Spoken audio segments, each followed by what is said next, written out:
Merci, Président. Entretien avec M.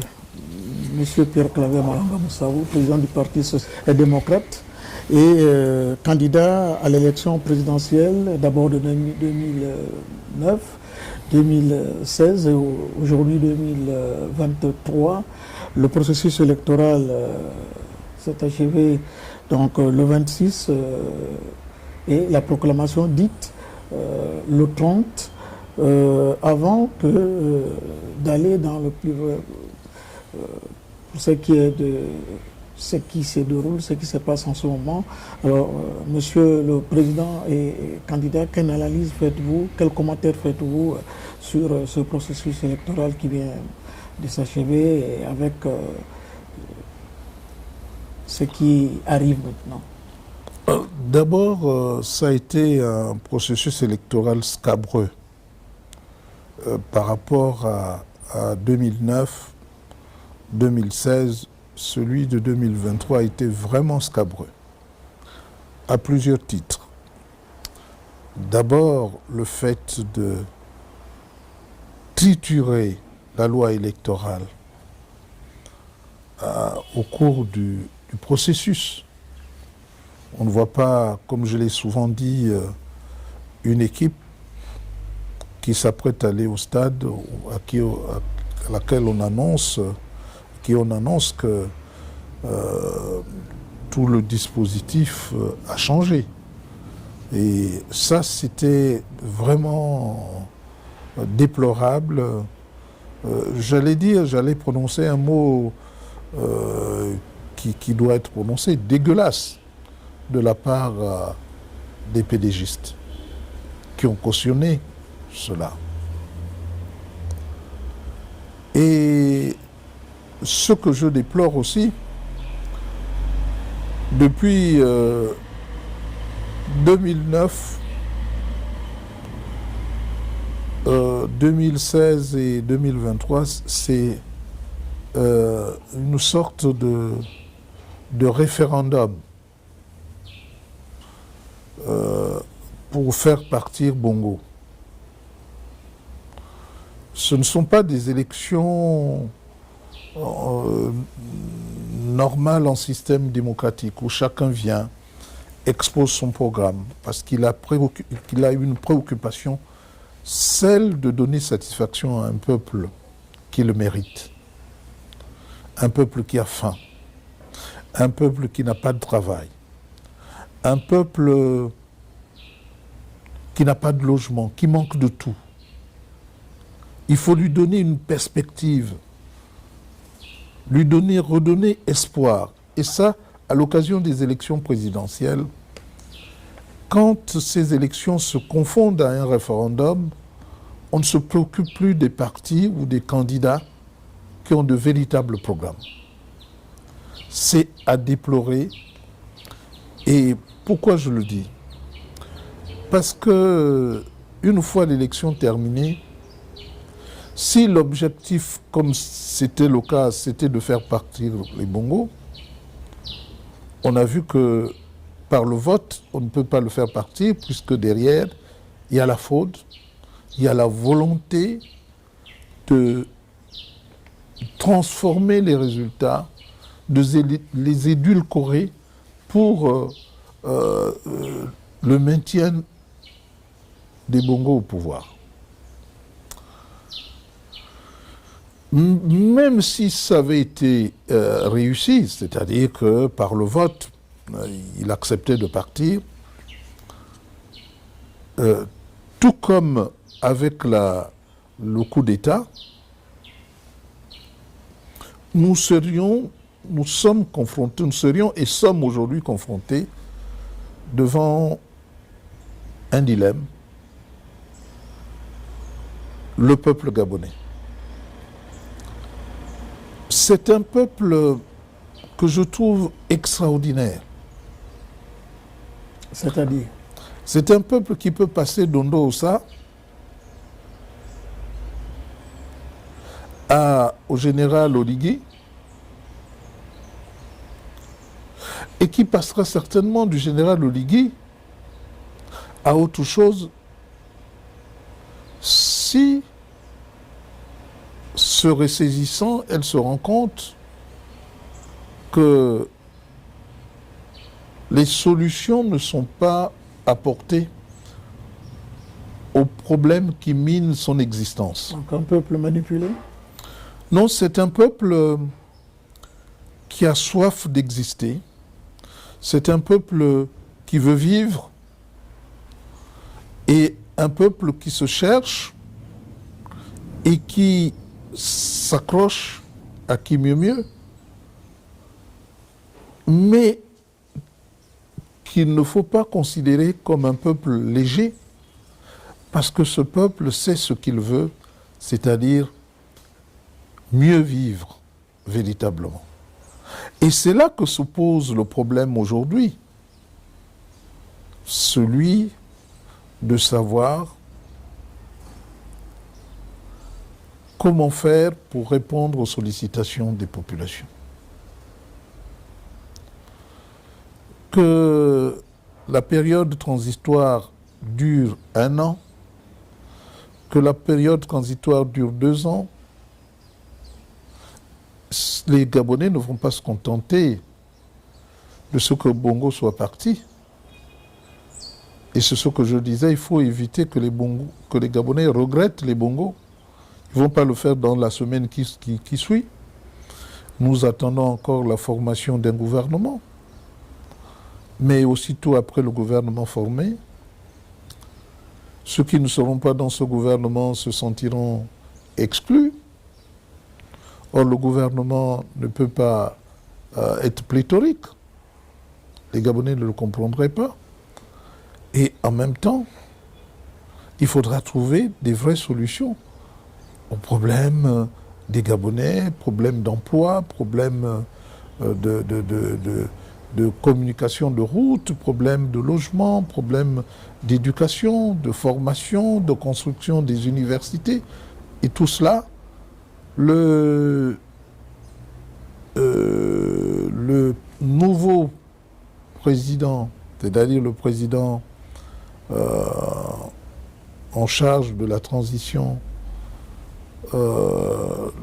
aurait dû, peut-être qu'il le fera, mais aurait dû d'abord rencontrer les candidats à l'élection présidentielle qui ont eu à exposer un certain nombre d'idées pour savoir qu'est-ce qui pourrait être fait dans l'urgence, parce que ce sont eux qui ont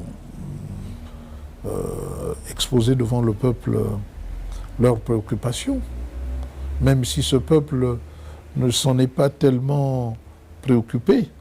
S'est préoccupé de l'idée qu'il fallait faire partir les Bongos, mais après le départ des Bongos, il faut maintenant assurer auprès du peuple, leur donner le sentiment qu'ils vont être gérés, correctement gérés, et qu'ils n'ont pas à regretter le temps passé. Il y a eu des prémices déjà, les retraités qui sont rentrés dans leur fonds, il y a la bourse qui sera rétablie pour ce qui est du secondaire. N'est-ce pas déjà là un début? Non, les retraités qui rentrent dans leur fonds est une action ponctuelle. D'abord, pas tous les retraités en même temps. C'est trop tôt. Êtes-vous sûr que les retraités sont déjà rentrés dans leur fonds? J'en doute. Il a énoncé de belles idées, mais il faut attendre qu'un gouvernement mette ça en place, sinon ça fait des ordres. N'est-ce pas? Il faut que les instruments dont il a à sa possession donnent leur pleine mesure pour que les retraités entrent dans leur fonds. Et ce que les retraités demandent, c'est qu'on améliore leurs conditions de vie. Leurs conditions de vie. Et que les retraites arrivent à temps. Pour l'instant, nous sommes dans l'euphorie, mais nous ne sommes pas encore dans le dur. Je souhaiterais que les retraités rentrent dans leur fonds, mais qu'on améliore leurs conditions de vie, qu'on améliore les retraites. pour améliorer les retraites, il faut qu'en amont, il y ait beaucoup d'entreprises qui soient créées, qui fécondent pour ceux qui sont à la retraite les fonds nécessaires pour améliorer leurs conditions de vie. Donc, aujourd'hui, nous sommes dans une situation où il y a beaucoup d'aléas. Ça, c'est d'un. De deux, lorsque je parle de rencontrer les anciens candidats, parce que ceux-là ont subi un préjudice. Non seulement ils ont subi un préjudice, il faut les rassurer. Il faut qu'ils rentrent dans leur fonds, et les partis politiques également. Qu'est-ce qui va être fait pour qu'ils soient remboursés, pour que les cautions soient remboursées, et leur dire d'attendre un peu que on en vienne à les rembourser, puisque lorsqu'on annule une élection, tout repart à zéro. Même ceux qui devaient ne plus réclamer vont réclamer, puisque l'opération est annulée. Donc l'État devrait rembourser toutes ces cautions au niveau des élections présidentielles, caution au niveau des élections législatives et locales. Mais je sais que ça se fera. Mais en même temps, ce qui me préoccupe, c'est que, étant donné que c'est le processus mal bâclé qui a entraîné le coup de force, il faut rassurer cela et surtout les écouter pour voir qu'est-ce qu'ils proposent comme solution pour la gestion future de la transition. Pour qu'on ne soit pas là à tourner en rond, ce qui serait préjudiciable non seulement à la transition, mais à la démocratie. Parce qu'il faut qu'on puisse donner satisfaction aux Gabonaises et aux Gabonais. Les militaires ont pris le pouvoir. Oui. Est-ce qu'on peut dire aujourd'hui que les politiciens ont échoué? Depuis 1990, il y a eu la conférence nationale, il y a eu une constitution qui a été révisée en 1991. Bon, les politiciens ne s'entendront pas. Les politiques... Le doigt là où il ne fallait pas mettre, en acceptant un peu de tout. Est-ce que les politiciens, franchement, n'ont pas échoué? Non. De telle sorte que les militaires puissent prendre les choses en main? Non. Si vous dites cela, alors il faut laisser les militaires gérer. Totalement. Or, les militaires ont besoin des civils en leur disant « Nous vous suivons, vous allez gérer cette période. » C'est une période délicate. C'est pourquoi le président a dit qu'il faut des gens expérimentés. Des gens expérimentés, ça veut dire des gens qu'on voit tous les jours, qu'on a déjà vus, qui ne sont pas nouveaux. Si on doit s'appuyer sur des gens d'expérience, j'aurais aimé, justement, que le président puisse s'appuyer sur les anciens candidats qui définissent rapidement un projet à leur soumettre pour l'exécution du point de vue des populations, l'exécution de ce programme pendant cette période-là, parce que et les militaires et celui qui va être désigné comme Premier ministre, personne, et le gouvernement, personne n'a un projet. Pour les 2 ans, personne. Ce qui fait que le président compte sur des gens expérimentés. Mais pour refaire la même chose que lorsque nous étions avec Ali Bongo. Peut-être en assainissant les comportements, mais du point de vue de l'exécution du budget, de la programmation et des investissements, ils n'arrivent pas avec des projets tout faits pour les appliquer. Donc on ne peut pas dire que les civils ont échoué. Les militaires ont interrompu un système inique qui n'a jamais voulu de la démocratie. Ce système étant interrompu, mais maintenant, qu'est-ce que nous faisons? Le peuple est là, il nous regarde, il nous attend pour que nous puissions apporter des solutions aux maux qui minent le développement du Gabon et le mieux-être des Gabonaises et des Gabonais. 50 ans, plus de 50 ans, c'est un peu trop, il y a eu du désordre. Est-ce qu'en 2 ans, on peut mettre à plat certaines pratiques? Il va falloir un peu du temps, vraiment du temps, comme l'a fait il y a quelques années Jory Rawlings au Ghana, 10 ans, voire un peu plus? Non, Jory Rawlings n'est pas resté 10 ans. Jory Rawlings a été dans un processus, et ce processus, il a arrêté pour aller aux élections, n'est-ce pas? N'oubliez, il a fait 2 coups d'État. Un premier, il a laissé, et ensuite il est revenu et il a troqué son treillis à la veste pour devenir un homme politique ordinaire. Est-ce que 2 ans c'est suffisant avec ce qui s'est... Oui, les militaires ne venant pas avec l'ambition de gérer, n'ayant pas un programme, ils viennent pour assainir et pour rétablir les institutions. Parce que s'ils étaient venus avec l'envie de gérer, les civils seraient mis de côté.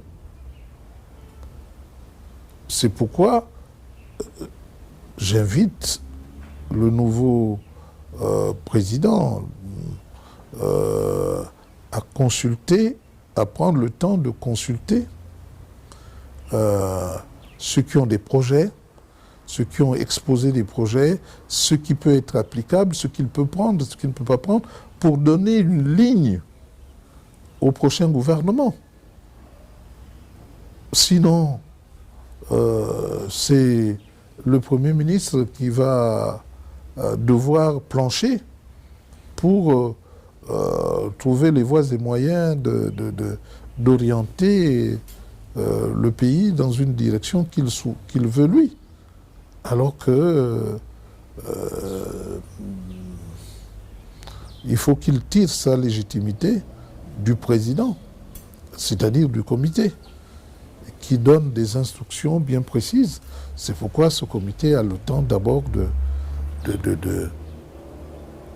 de consulter tout le monde, mais vraiment consulter sur le plan du développement, sur les actions qui doivent être menées tout de suite et les orientations qu'il compte donner au nouveau Premier ministre et au gouvernement. Quand on décrypte un peu juste sa vision, après la prestation de serment, il y a eu la nationalité qui ne sera plus attribuée, gabonaise, qui ne sera plus attribuée n'importe comment, il y a eu le titre foncier, pas mal de choses qu'il a eu à dire. Est-ce là vraiment un peu de la lumière? Oui. Par exemple sur la nationalité. Oui, personne, en tout cas pas moi, ne peut le blâmer pour dire ne donnons pas la nationalité à tout vent, à tout va et à n'importe qui. Et comme il aurait pu dire, désormais, ma préoccupation est d'identifier chaque Gabonais, de donner une identité à chaque Gabonais. Tout le monde aurait applaudi à se rompre les phalanges. Parce que nous n'avons pas de carte d'identité. Nous n'avons pas, nous, Gabonais, une identité crédible.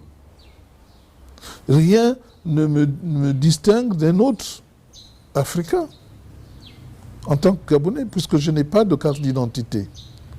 Quand je dis moi, je ne parle pas de moi, je parle des autres Gabonais qui se trouvent sans acte de naissance, sans carte d'identité, pendant que les étrangers ont des cartes d'identité. Nous ne sommes que, soyons généreux, 2,3 millions, 2,5 millions. Et nous n'arrivons pas à identifier les Gabonais. Ça, pour le comité de transition, c'est des actions que le président, à son niveau, peut mener, à la fois pour donner une identité à chaque Gabonais, une carte d'identité à chaque Gabonais. Ça peut se faire assez rapidement, pour faire une introspection dans la gestion de la distribution des terrains, des titres fonciers. Des terrains, des titres fonciers, et même comment attribuer la nationalité à un Gabonais. Quels sont ceux qui ont reçu la nationalité? Le méritent-ils? C'est un travail qui peut durer une bonne année. Et il y a aussi le fait qu'il ait souhaité qu'il y ait la bourse. Le problème de bourse, il faut prendre le temps de voir qui a droit à la bourse. Tous les enfants gabonais qui sont en 6e, est-ce que c'est dans seulement le secteur public ou dans le secteur privé, dans les collèges privés? Tout ça doit être, il a donné une orientation, mais tout ça doit être réexaminé pour voir, en fonction des moyens financiers qui existent ou qui n'existent pas, mais on a bien vu qu'il y avait plein de moyens financiers. Et l'autre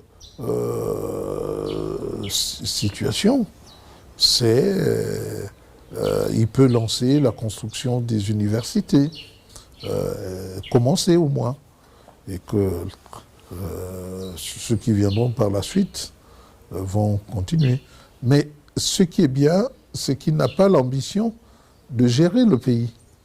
Il a l'ambition de mettre les institutions en place, de les assainir et ensuite d'organiser les élections dans la transparence et la sérénité. Êtes-vous prêt à l'accompagner au cas où il vous tendait la main? J'ai indiqué que ce n'est pas Maganga Moussavou qui est ici important. Ce que je vois, tous ceux qui, à l'occasion des élections, ont défini des programmes, ont des idées qu'ils peuvent apporter au président de la République. Et c'est à lui de faire le choix des femmes et des hommes qui devraient l'accompagner dans cette traversée difficile pour sortir de l'ornière et arriver à des institutions dignes de ce nom, des institutions fortes qui nous évitent les errements du passé. Donc, sans aucune prétention. D'ailleurs, c'est pourquoi je dis il faut qu'ils prennent le temps de consulter les uns les autres. À la limite même de convoquer, de donner peut-être 1 heure à chacun pour qu'il se fasse une idée de ce qu'il y a à faire et qu'il prenne des orientations, parce que c'est lui qui doit orienter. Ce n'est pas le Premier ministre, chef du gouvernement, qui va se lever un matin pour dire voilà ce que je compte faire. Et que pendant cette période, il voit les moyens financiers qui existent réellement et comment il faudra s'en sortir pour financer tel et tel projet, parce que c'est lui qui est désormais à la tête de l'État. Il a dit qu'il y a de l'argent, d'autant plus qu'il y a des milliards qui ont été retrouvés. Oui. Et ces milliards retrouvés... Ces milliards correspondent à tout un budget ou à une partie. D'abord, il faut qu'il assainisse, comment ces milliards sont sortis, qui les a fait sortir, et comment imaginer qu'on puisse disposer d'autant d'argent dans les maisons. C'est toute la question. Donc, l'argent existe certainement, et bien plus que ce que les gens croient. Mais il faut déjà qu'on structure les deux. J'aurais souhaité que, sans attendre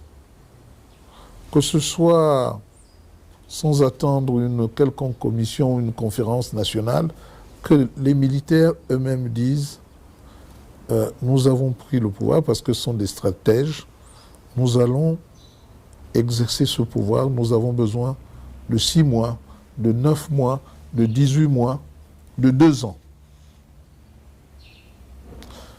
Ils fixent un cap. Et lors des discussions, peut-être qu'on dira non, vous avez demandé 2 ans, mais au bout de 9 mois, on aura terminé, ou au bout de 18 mois, on aura terminé.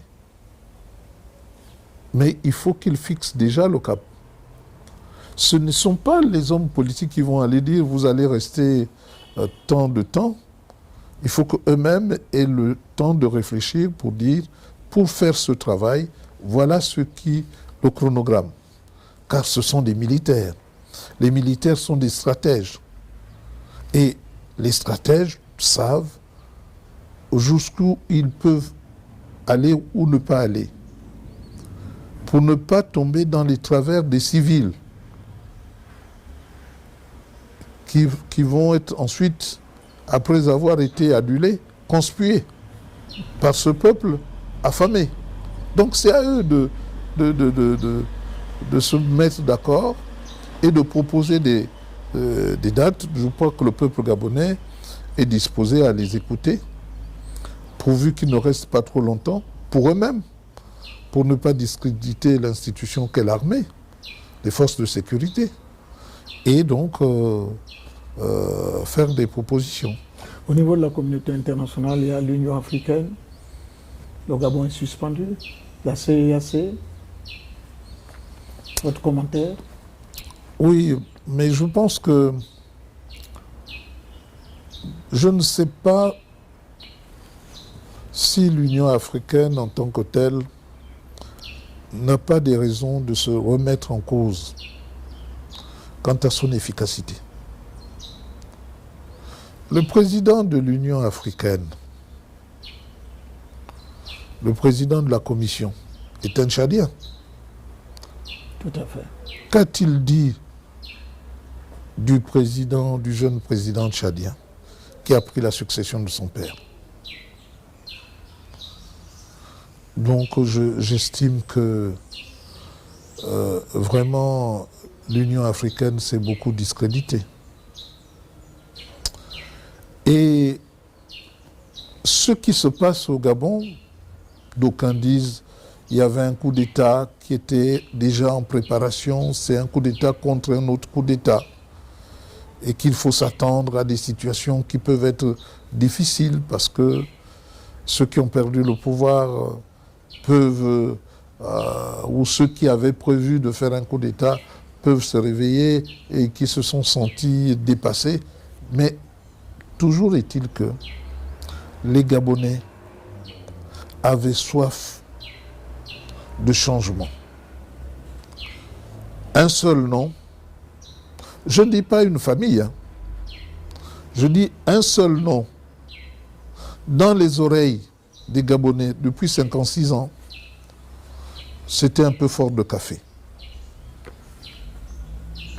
On ne savait pas comment s'en sortir. On a fondé tous les espoirs dans la démocratie, dans le vote. Le vote biaisé à 2 niveaux. C'est-à-dire que ceux qui croient réellement la démocratie et qui pensent que la démocratie, le vote, c'est l'occasion de proposer au peuple, à son peuple, des solutions pour que ce peuple vive mieux, comme moi, sont déçus. Et il y a ceux qui, pour eux, le vote, c'est faire partir La famille Bongo.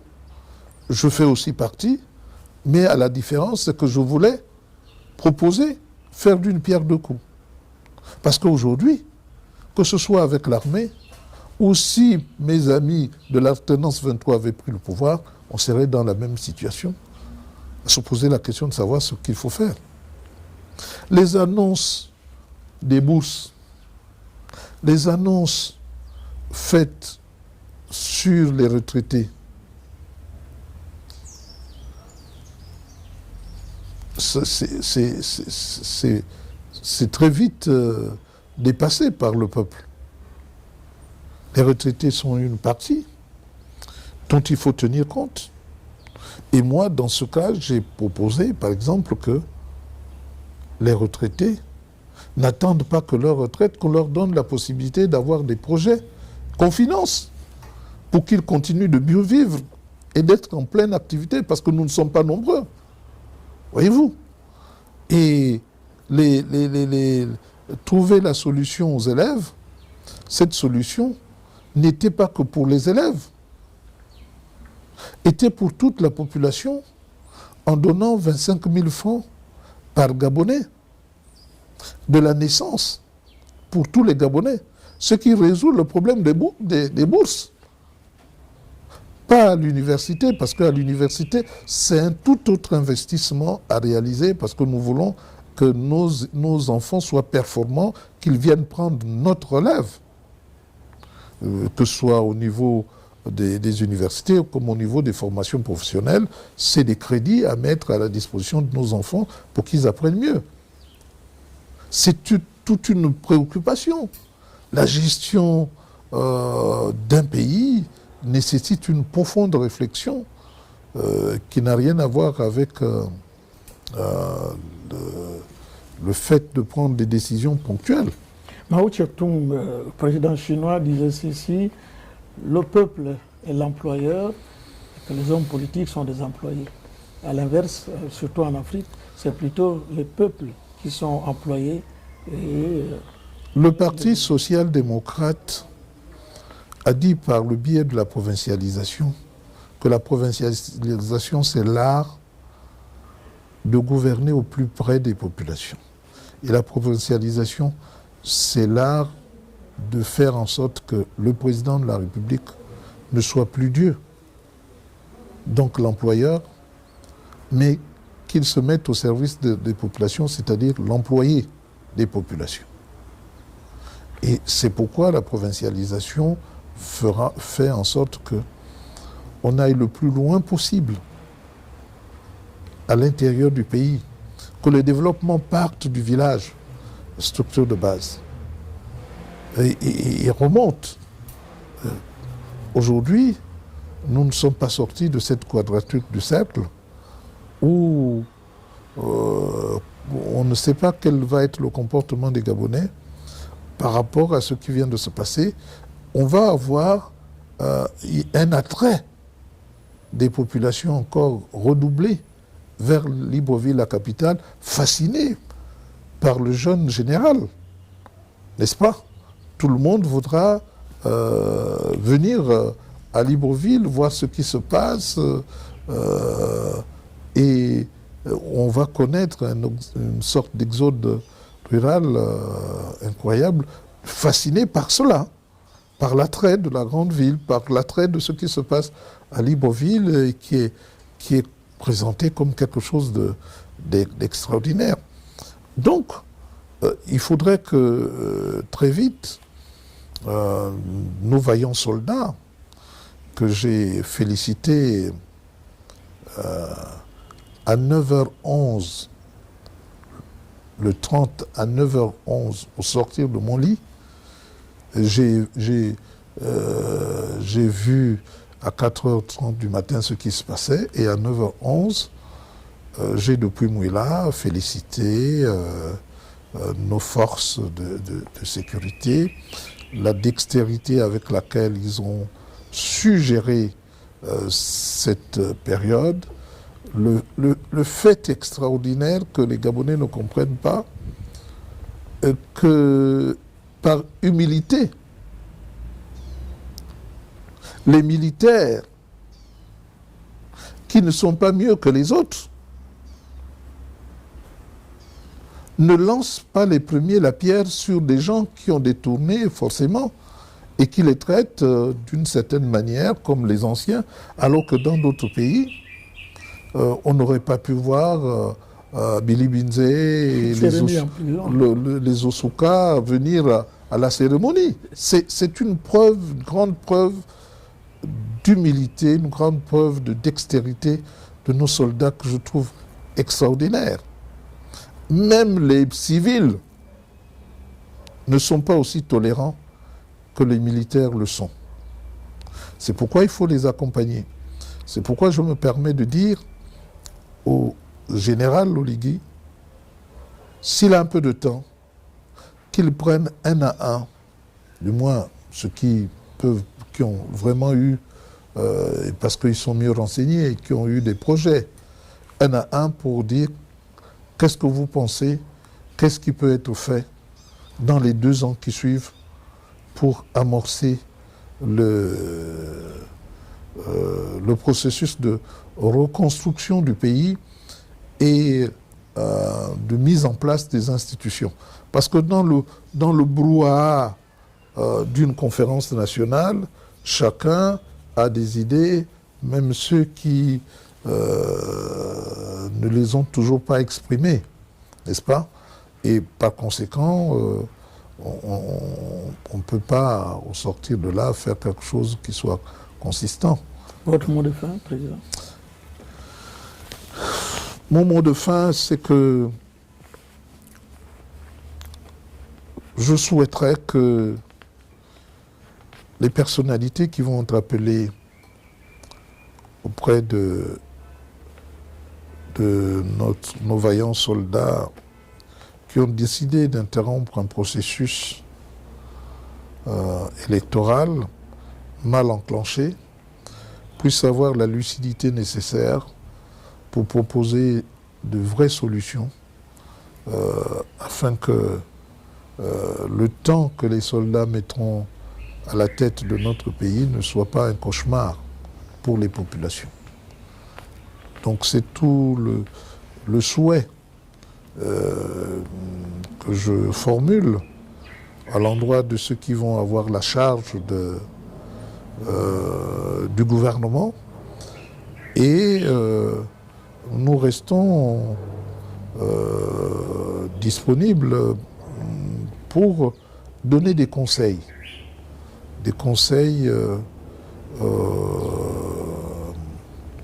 à notre jeune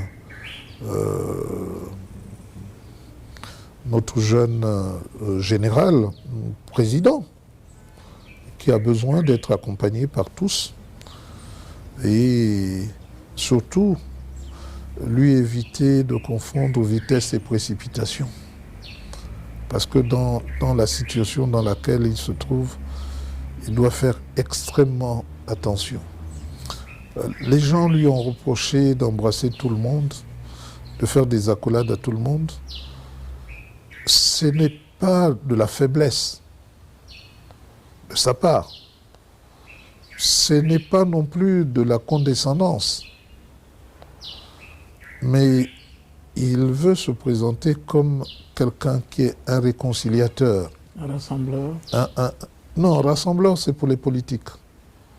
Un réconciliateur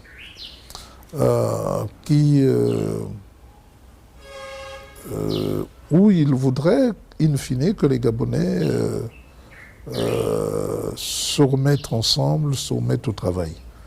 Mais le moment qui est présent est un moment difficile de faire comprendre aux Gabonaises et aux Gabonais que quelqu'un ne soit pas houspillé, que quelqu'un qu'on ne puisse pas crier dessus.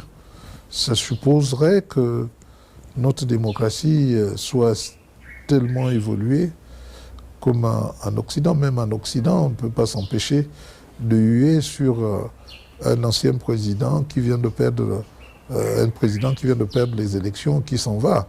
On l'a vu en France, on l'a vu partout ailleurs. Donc il faut le comprendre. Mais ce qu'il a voulu faire, c'est montrer qu'il est temps que les Gabonais, la main dans la main, regardent dans la même direction, fondent un pays différent de celui que nous avons voulu mettre en place depuis là. Et il a aussi voulu, en disant qu'il faut des gens d'expérience au gouvernement, il a voulu dire que les jeunes prospérités, d'abord qu'il n'y a pas antagonisme entre jeunes et moins jeunes. Parce qu'on entend souvent dire, oui, on a besoin de nouvelles figures. Il n'y aura jamais de nouvelles figures. La démocratie, c'est un processus évolutif. Il faut se réjouir d'avoir des personnalités politiques qui ont une expérience avérée et profiter de cela pour que cela laisse à ceux qui viennent après eux des souvenirs, une documentation vers laquelle on peut y aller pour s'y référer, n'est-ce pas? Et puis, il ne faut pas être pressé de voir les autres partir, parce qu'ils finiront bien par partir. Malheureusement, on aurait souhaité que les vieux partent et que les jeunes remplacent, mais les jeunes partent aussi avant les vieux, n'est-ce pas? Donc, ce qui veut dire que pour créer, pour fonder durablement un pays, c'est pas sur la haine, c'est sur le respect de l'autre. Et le général Oligui a autant de respect pour les jeunes que pour les moins jeunes. Et les jeunes prospérités, justement, comme lui, doivent féconder les prospérités plus anciennes et les entretenir. Et faire en sorte que le pays avance dans la bonne direction. Maintenant que l'épisode Bongo, qui était très long et lassante, on a fermé la parenthèse, j'espère bien la fermer, on peut passer à autre chose,